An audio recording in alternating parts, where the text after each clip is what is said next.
우리 주 예수님 부활하셨습니다. 우리 함께 인사하겠습니다. 우리 주 예수님 부활하셨습니다. 우리 주 예수님 부활하셨습니다. 아멘, 할렐루야. 네. 오늘 본문 6절의 말씀에 흰옷 입은 청년이 말씀합니다. 너희가 십자가에 못 박히신 나사렛 예수를 찾는구나. 그가 살아나셨고 여기 계시지 아니하니라. 아멘. 이 부활하신 주가 우리와 함께 하십니다. 이 부활하신 주를 보시기 바랍니다. 이 부활하신 주를 보시기 바랍니다. 누가 부활하신 주를 보았습니까? 먼저는 여인들이 보았고 다음에는 제자들이 보았습니다. 그리고 예수님은 제자들과 계시다가 하늘로 승천하셨습니다. 이 이후에 누가 부활하신 주를 보았습니까? 사도 바울이 부활하신 주를 보았습니다.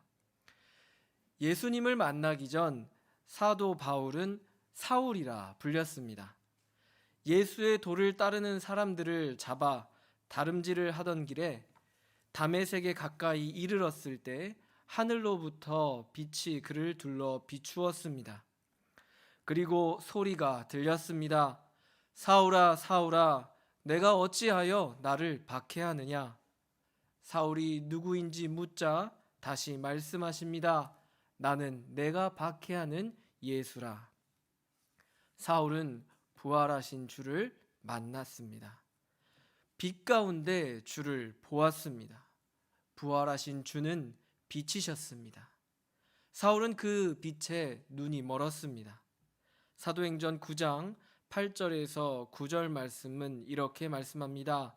사울이 땅에서 일어나 눈은 떴으나 아무것도 보지 못하고 사람의 손에 끌려 다메섹으로 들어가서 사흘 동안 보지도 못하고 먹지도 마시지도 아니하니라. 사울은 부활하신 주를 보고 눈이 멀었습니다. 보지도 못하고 먹지도 마시지도 않았습니다. 사흘 동안 그리하였습니다. 이 사흘은 마치 예수께서 십자가에 달려 죽으신 기간을 떠오르게 합니다. 그리고 보지도 않고 먹지도 마시지도 않았다는 것은 마치 그가 죽은 자와 다름없었다라고 말씀하시는 것 같습니다. 그렇습니다. 사울은 사흘 동안 죽음을 경험했습니다. 무엇에 대한 죽음입니까? 자신이 온 힘을 다하여 믿고 따르고 주장했던 것들에 대한 죽음이었습니다. 사울은 유대인으로 가말리엘의 문화에서 최고의 교육을 받았고 로마 시민권을 나면서부터 갖고 있었던 사람입니다.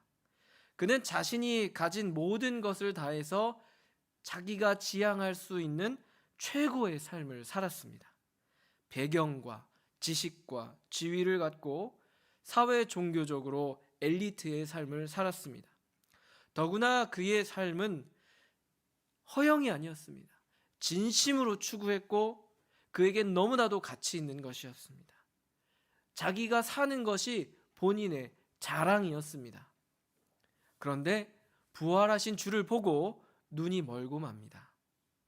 이전의 모든 삶이 거짓이었음을 알게 됩니다. 부활하신 주를 보면 거짓에 대하여 눈이 멀게 됩니다. 다시 눈을 떴을 땐 이제는 이전으로 돌아갈 수가 없습니다. 왜냐하면 진리에 대하여 눈을 뜨기 때문입니다. 17절 말씀은 이렇게 말씀합니다. 아나니아가 떠나 그 집에 들어가서 그에게 안수하여 이르되 형제 사울아 주 곧 내가 오는 길에서 나타나셨던 예수께서 나를 보내어 너로 다시 보게 하시고 성령으로 충만하게 하신다 하니. 사울이 자신의 온 힘을 다해 가던 길에서 부활하신 주님을 보았고 눈이 멀었습니다. 잘못된 길을 거기서 멈추게 되었습니다. 그가 다시 보았을 때는 성령으로 충만하여 진리의 길을 가게 되었습니다. 그리고 그가 어떤 고백을 합니까? 빌립보서 3장 8절의 말씀을 함께 읽겠습니다. 또한 모든 것을 해로 여김은 내 주 그리스도 예수를 아는 지식이 가장 고상하기 때문이라. 내가 그를 위하여 모든 것을 잃어버리고 배설물로 여김은 그리스도를 얻고. 아멘. 바울은 자신이 추구했던 모든 것을 잃어버리고 배설물로 여깁니다. 무엇을 위하여 버립니까? 빌립보서 3장 10절에서 11절의 말씀입니다. 내가 그리스도와 그 부활의 권능과 그 고난의 참여함을 알고자 하여 그의 죽으심을 본받아 어떻게 해서든지 죽은 자 가운데서 부활에 이르려 하노니. 바울은 부활을 위하여 이전의 삶을 버립니다. 신약 성경은 힘을 더 가지려 한 이들이 아니라 힘을 더 내려놓으려 한 이들이 자신들이 무엇을 했으며 어떻게 했는지를 기록한 책입니다. 그들은 정치적 탄압, 종교적 탄압을 받을 일이 없는 안전한 곳을 떠나 지도에도 없는 곳으로 갔습니다. 그들은 자신들이 본래 속해 있던 전통적인 유대교와 로마 사회의 법을, 그것들이 제공해주는 안전한 안전망을 스스로 버려버렸습니다. 파키스탄에서 한국으로 왔던 한 외국인 노동자가 있었습니다. 파키스탄의 국교는 이슬람교이고 신분증에도 종교가 기록되어 있습니다. 이 외국인 노동자는 무슬림이었습니다. 파키스탄이 이슬람 국가라고 하지만 사실 모든 사람들이 열정적인 무슬림은 아닙니다. 그 역시 평범한 무슬림이었습니다. 그는 한국에서 생활하면서 필요한 도움을 얻고자 한 교회에 있는 파키스탄 모임에 가게 되었습니다. 그러다가 사람들과 교제하고 예배드리면서 또 성경을 읽으며 그렇게 진리의 눈을 뜨게 되었습니다. 부활하신 주님을 그가 본 것입니다. 부활하신 주를 보고 그는 이전의 삶에 대해 눈이 멀게 됩니다. 다시는 무슬림으로 돌아갈 수가 없었습니다. 이 말인즉 그가 이슬람을 떠났을 때 일어날 모든 일들을 감당해야 한다는 것입니다. 가장 먼저는 파키스탄에 있는 그의 가족들의 안전과 그가 다시 고국으로 돌아갔을 때 그 자신의 안전이 위태로웠습니다. 어쩌면 그는 파키스탄으로 다시 돌아가지 못하는 형편이었기도 합니다. 그리고 다시 고국으로 돌아간다고 해도 사회 경제적으로 당할 불이익을 감수해야 했습니다. 파키스탄 땅에서 무슬림이 그리스도인이 된다는 것은 사회적으로, 경제적으로, 실제적으로 죽음과 마찬가지였습니다. 그런데 그분은 세례를 받기로 결단하셨습니다. 그리고 집사의 직분을 받았습니다.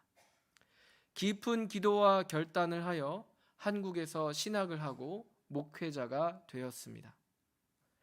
그는 이 한국에서 충분히 외국인 노동자들에게 사역을 하며 목회자로 살 수 있었습니다. 그러나 그는 파키스탄에서 부활하신 주를 전하겠다고 고국으로 떠났습니다. 그분이 파키스탄으로 떠난 후 몇 년 뒤 교회의 팀이 그 목회자를 찾아갔습니다. 팀이 공항에 내릴 때에도 폭탄 테러로 위기감이 있던 터였습니다. 우여곡절 끝에 목사님이 계신 곳으로 가서 예배를 드리게 되었습니다. 골목을 지나고 이 집 문으로 들어갔다가 저 집 문으로 나오고 그렇게 예배 장소로 향했습니다. 그곳에 도착하자 어린아이부터 노인에 이르기까지 많은 분들이 모여 있었습니다. 놀라운 것은 그 예배 자리에 모인 성도들 얼굴에 두려운 기색이 하나도 없었고 환희와 기쁨이 가득하였다는 것입니다. 부활하신 주를 보면 거짓에 눈이 멀게 됩니다. 다시는 거짓된 길로 갈 수가 없습니다. 왜냐하면 다시 눈을 떴을 때는 진리의 길만 보이기 때문입니다. 그래서 부활하신 주를 본 자는 모든 것을 버리고 진리의 길로 가게 됩니다. 우리 성도님들 부활하신 주를 보시기 바랍니다. 아멘. 부활하신 주가 우리와 함께 하십니다. 이 부활하신 주를 만나시기 바랍니다. 부활하신 주를 만나시기 바랍니다. 누가 부활하신 주를 만났습니까? 엠마오로 가던 제자들과 또 함께 모였던 제자들이 부활하신 주를 만났습니다. 그런데 그 첫 만남에 빠져 있던 사람이 있습니다. 바로 도마입니다. 부활하신 주를 만났다고 하는 제자들을 향해 도마는 도무지 믿을 수 없다고 말을 합니다. 내가 그의 손의 못자국을 보며 내 손가락을 그 못자국에 넣으며 내 손을 그 옆구리에 넣어보지 않고는 믿지 아니하겠노라. 여드레가 지나고 예수님이 다시 제자들을 찾아오셨을 때 그때 도마가 부활하신 주를 만납니다. 그때 주께서 말씀하십니다. 내 손가락을 이리 내밀어 내 손을 보고 내 손을 내밀어 내 옆구리에 넣어보라.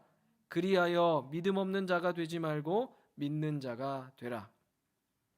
도마가 그제서야 대답합니다. 우리 함께 고백해 보겠습니다.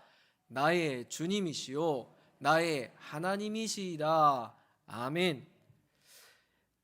이 지점에서 믿음이란 무엇입니까? 어떤 믿음을 말하는 것입니까? 로마서 4장 17절과 27절의 말씀입니다.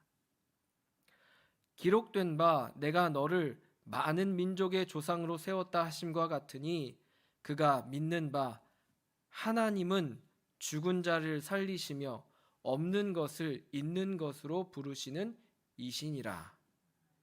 24절 말씀입니다. 의로 여기심을 받은 우리도 위함이니 곧 예수 우리 주를 죽은 자 가운데서 살리신 이를 믿는 자니라. 이 두 말씀을 보면 사도 바울은 아브라함이 믿은 하나님을 무엇이라 하면 죽은 자를 살리시며 없는 것을 있는 것으로 부르시는 이라고 말을 합니다. 그리고 바울은 아브라함의 믿음과 예수 우리 주를 죽은 자 가운데서 살리신 이를 믿는 그리스도인의 믿음을 동일하다고 말합니다. 아브라함의 믿음과 그리스도인의 믿음이 동일하다고 말을 합니다. 그런데 그때 당시 아브라함은 부활의 개념을 알지 못했습니다. 예수님도 알지 못했습니다. 하나님과 하나님의 약속을 신뢰한 그의 믿음은 예수 그리스도를 신뢰하는 믿음, 그리고 그의 부활을 신뢰하는 그런 믿음은 아니었습니다. 그런데 그 아브라함이 하나님을 신뢰하였다는 믿음 자체가 무엇이랑 같냐면 이 시대의 그리스도인들이 예수 그리스도의 부활을 믿는 믿음과 같다는 것입니다. 그러면 우리는 이를 통해서 부활의 좁은 의미와 넓은 의미를 한번 생각해 볼 수 있습니다. 부활의 좁은 의미는 부활 신앙이 죽음 이후에 부활을 믿는 신앙입니다. 그리고 넓은 의미는 부활 신앙은 자기 스스로의 가능성이 아니라 살아계신 하나님을 믿고 그분이 약속을 하셨던 것은 어떤 상황 속에서도 성취된다는 하나님을 향한 믿음입니다. 아브라함의 하나님을 향한 믿음을 가졌던 것이 그리스도인들이 그리스도의 부활을 믿는 것과 같다는 말씀입니다. 김군주 교수는 그의 책에서 이와 같이 말을 합니다. 부활은 하나님의 성품과 말씀, 약속으로부터 논리적이고 필연적으로 도출되는 결론이다. 그러므로 부활의 핵심은 부활한다는 사실 자체가 아니라 통치하시는 하나님의 신실하심을 확신하는 것이다. 부활 신앙은 하나님의 통치, 하나님의 신실하심을 신뢰하는 것입니다. 단지 죽은 이후의 부활뿐만 아니라 하나님을 믿는 믿음이 부활 신앙의 핵심이라는 것입니다. 우리는 이 부활 신앙을 갖고 있으면서도 거짓된 길로 돌이킬 때가 있습니다. 이미 버렸는데 그것을 다시 주워 담을 때가 있습니다. 또 내가 믿는 바를 의심할 때가 있습니다. 하나님을 의심할 때가 있습니다. 그때 부활의 주님은 다시 우리를 만나셔서 거짓된 길에 눈을 멀게 하십니다. 다시 돌이켜서 진리의 길로 가게 하십니다. 또 언제든지 부활하신 주는 우리에게 오셔서 도마와 같이 믿음 없을 때에 하나님의 신실하심을 보여주십니다. 이 부활하신 주를 만나시기 바랍니다. 부활하신 주를 보고 만나면 우리 삶이 어떻게 변할까요? 이 질문을 생각하시면서 영상을 하나 보겠습니다.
저 풀의 이름은 로즈 오브 예리코에서 여리고의 장미 이렇게 부릅니다. 우리나라에서는 부활초라고 부릅니다. 저 풀은 이렇게 보아도 저렇게 보아도 말라 비틀어진 덩굴처럼 보입니다. 실제로 사막에서 바람이 불면 덤불처럼 이리 굴러가고 저리 굴러갑니다. 그러다가 사막에 비가 내리면 갑자기 죽었던 저 로즈 오브 예리코가 생기가 돋아나고 살아납니다. 그리고 그 여리고 장미의 특징이 있는데 다시 피어나면서 씨를 퍼뜨리게 됩니다. 그러면 그 씨가 좋은 땅에 떨어지기도 하고 또 좋지 않은 땅에 떨어지기도 하는데 안 좋은 땅에 떨어지면 씨는 죽고 좋은 땅에 떨어지면 살아납니다. 저 부활초는 마치 죽은 것 같았는데 물을 만나면 씨를 퍼뜨리면서 또 다른 생명을 낳습니다. 고대 세계에서 모든 생명이 소중하다고 생각되지 않았습니다. 특정 상황에서 아버지가 자식을, 주인이 종을 죽일 수가 있었습니다. 많은 사람들이 범죄자들이나 전쟁 포로들을 죽이는 일을 보려고 극장을 찾아갔었습니다. 대량 학살은 전쟁이 벌어지면 늘 있었던 일입니다. 몇몇 철학자가 추상적으로 인간의 존엄성을 이야기하였지만 그 고대에서 벌어지는 생명 경시의 현상, 인간을 소모품처럼 여기는 이런 현상은 막아낼 수가 없었고 불가피한 것으로 여겼습니다. 그리고 이러한 현실에 익숙했기 때문에 괴로워하지도 않았습니다. 이러한 태도가 인류 역사에 깊이 뿌리 내리고 있었습니다. 홀로코스트, 1930년 소련의 대숙청, 중국의 문화혁명, 캄보디아와 르완다, 발칸반도에서 일어난 학살 등이 있었습니다. 그리고 지금 우크라이나에서 전쟁이 일어나고 시민들과 어린아이들이 비참하게 죽어가고 있습니다. 미얀마에서는 아직도 쿠데타로 인한 피해가 계속되고 있습니다. 지금까지 1,800명이 죽었고 1만 3천 명이 체포되고 구금되어 있습니다. 56만 명이 피난민이 되어 있습니다. 이러한 가운데에서 우리가 부활절을 보내고 있습니다. 부활 주일 이후에 50일 동안 부활 절기를 보냅니다. 그래서 부활절 첫 번째 주, 부활절 두 번째 주, 세 번째 주 이렇게 절기를 보냅니다. 이 시기 때에 우리가 그리스도인으로서 함께 부활 신앙에 대해서 무엇을 말할 수 있겠습니까? 한 사람의 가치는 결코 폭력이나 죽음으로 사라지지 않고 누구도 그 생명이 경시되어서는 안 된다고 말할 수 있습니다. 주를 보고 주를 만난 자는 생명을 얻어야 합니다. 그리고 그 생명을 전해야 합니다. 마치 부활초가 생명을 만난 이후에 생명을 퍼뜨리는 것처럼 말입니다. 하나님은 세상을 떠난 모든 이들의 생명과 삶을 붙드십니다. 폭행으로 인해 삶을 마감한 이의 생명과 삶을 붙드십니다. 탄압이나 학대로 목숨을 잃은 이의 생명과 삶을 붙드십니다. 비인간적인 로마의 사형 집행에 처형되었던 예수님을 하나님께서 일으키셨습니다. 그분은 살아나셔서 부활의 첫 열매가 되셨고 그 생명의 씨앗을 퍼뜨리셨습니다. 그리고 그 생명을 받은 자들은 다시 생명을 갖고 살아나기 시작했습니다. 부활하신 주를 만난 자들은 이처럼 거짓된 삶을 버리고 하나님의 신실하심을 믿으며 온전히 생명에 집중합니다. 생명의 씨를 퍼뜨리고 새 생명이 자라나게 합니다. 내 부활을 보여주면서 너도 이 부활에 동참하라고 말합니다. 바울이 부활하신 주를 증거하였습니다. 예수를 만난 도마가 제일 자신 있게 전할 수 있는 것이 무엇일까요? 내가 부활하신 주를 만났는데 내가 그 손바닥 못자국에 손을 넣어봤어. 옆구리 창 찔린 자리에 내가 만져봤어. 이렇게 자신 있게 말할 수 있지 않겠습니까? 바울과 도마는 평생에 예수와 부활을 증거하며 살았습니다. 오늘 이 자리에도 부활하신 주를 만나고 본 자들이 있습니다. 바로 우리 성도님들이시고 또 함께 연합예배, 헌신예배를 드리는 사라 60일 여선교회 회원분들이십니다. 헌신예배를 드리는 우리 귀한 여선교회 회원님들께서 평생의 부활의 증인이셨습니다. 복음으로 생명을 낳는 이 생명의 어머니이셨습니다. 이 귀한 삶을 계속해서 이어가시기를 바랍니다. 부활을 보여주시고 너도 이 부활에 동참하라고 증거하시기 바랍니다. 그리고 이전 삶의 눈이 멀어 진리의 삶으로 나아갈 때의 그 기쁨을 넉넉히 증거하시기 바랍니다. 세상에서 그 많은 것들이 하나님을 향한 믿음을 의심케 하지만 하나님께서 반드시 약속한 것을 이루시며 믿는 자에게 그 믿는 대로 행하시는 분이심을 선포해 주시기 바랍니다. 부활하신 주를 만나시면 이전 삶에 눈이 멀고 진리의 삶에 눈을 뜨게 됩니다. 의심이 믿음으로 변합니다. 우리가 믿는 분은 하나님이시니 반드시 신실하게 행하시는 분이심을 믿으시기 바랍니다. 우리가 이 시간 기억할 것은 예수님이 부활 이전 삶과 부활 이후 삶이 다르지 않다는 것입니다. 예수님은 부활 이전에도 생명을 위해 사셨고 부활 이후에도 생명을 위해 사셨습니다.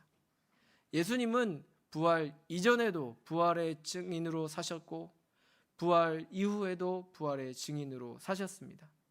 그 어느 때나 예수님이 계신 곳에는 생명이 살아나는 역사가 있었습니다. 부활절 이후 둘째 주일을 맞이하면서 우리 함께 예배드리는 모든 성도님들의 삶 속에 부활신앙이 있는 줄 믿습니다. 그렇다면 우리 성도님들의 삶 가운데 생명이 넘쳐나야 합니다. 우리 가정과 내 자녀와 또 우리 함께하는 이웃들의 삶에 생명이 넘쳐나야 합니다. 그리고 더 이상 생명이 하찮게 여겨지는 이 모든 전쟁과 사회 속에서 다시금 생명이 존중되고 전쟁이 그치는 부활의 역사가 일어나야 하겠습니다. 부활의 주를 보시고 부활의 주를 만나시고 부활의 주를 증언하며 사시기를 축복합니다. 아멘. 기도하겠습니다.